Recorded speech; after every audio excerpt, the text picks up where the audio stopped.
ہوں مرزا شفیق، آپ کے ساتھ سچ کے ساتھ۔ میرے ساتھ ہیں حسب روایت میرے پروگرام کے مہمان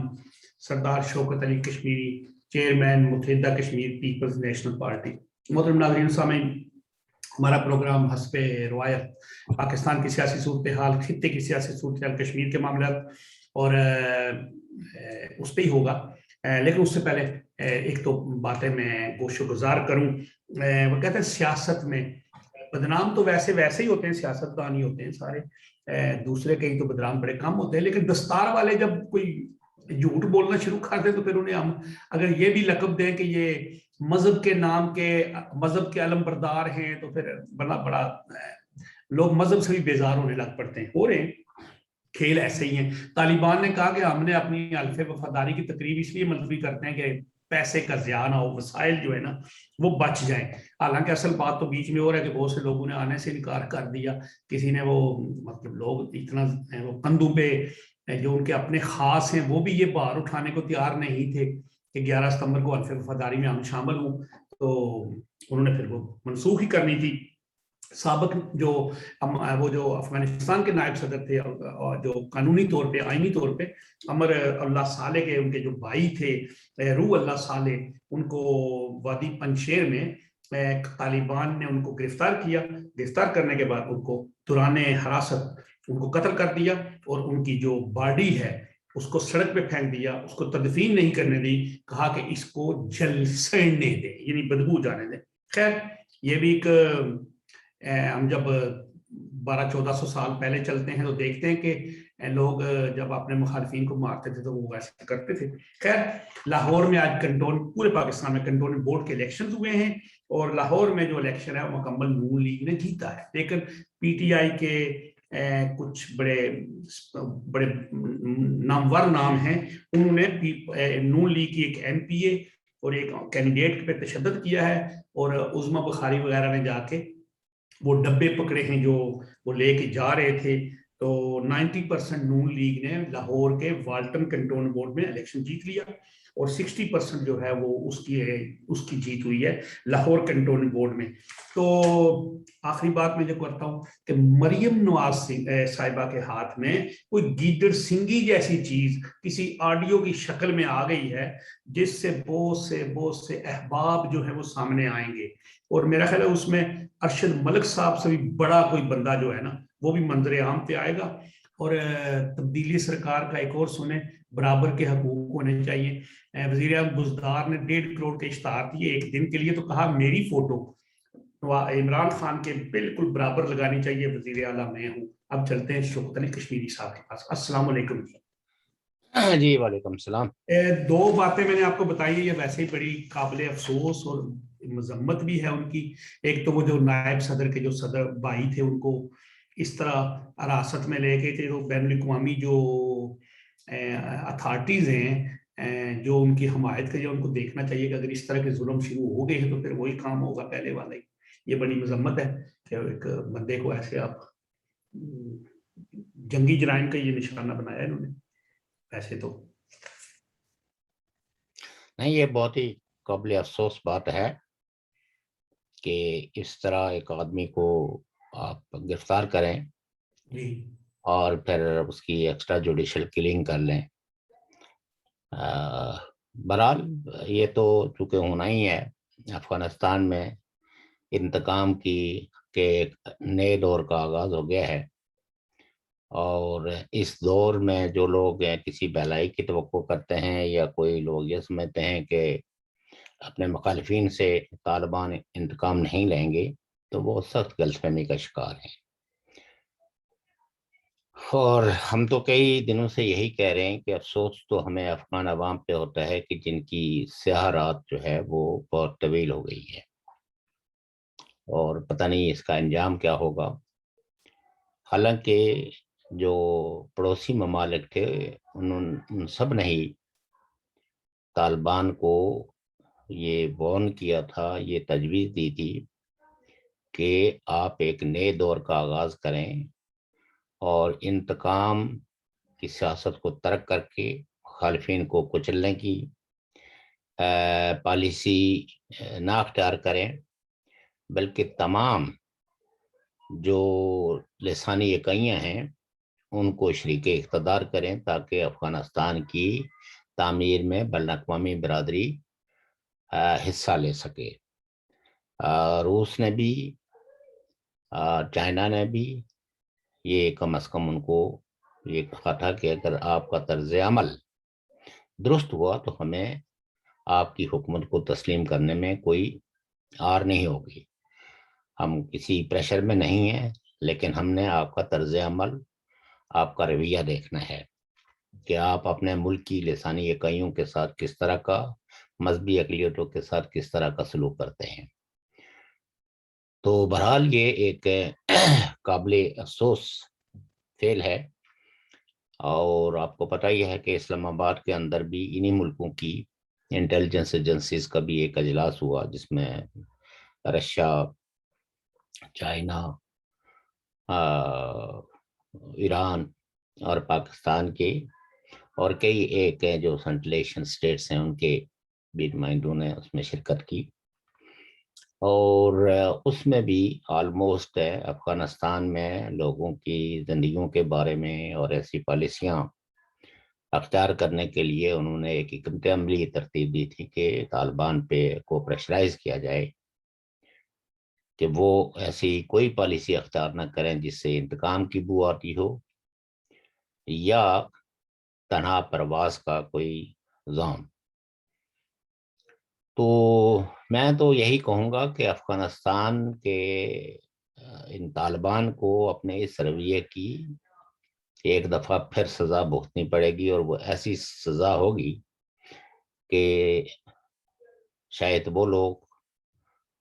جو شادیانے بجا رہے ہیں ان کی فتح کے، ان کی آنکھوں کے سوتے جو ہے وہ خشک ہو جائیں گے اور وہ غم سے نڈال ہو جائیں گے۔ کچھ جیسے کل بھی آپ نے بات کی تھی کہ پاکستان کے کچھ نادان حکمران جو ہے وہ دعوے کر رہے ہیں کہ ہم نے 71 کی جنگ کا بدلہ لے لیا۔ نیوز پیپر میں تھا، پیغام پاکستان کونسل ہے کوئی، اس نے لیکن یہ ہے کہ انڈیا کے لیے تو ایسی کوئی، بلکہ امریکہ یا کچھ ممالک، نیٹو کے کچھ ممالک وہ تو انڈیا سے ناراض تھے، وہ تو انڈیا کو کہہ رہے تھے کہ آپ اپنی فوج جو ہے وہ بھیجیں،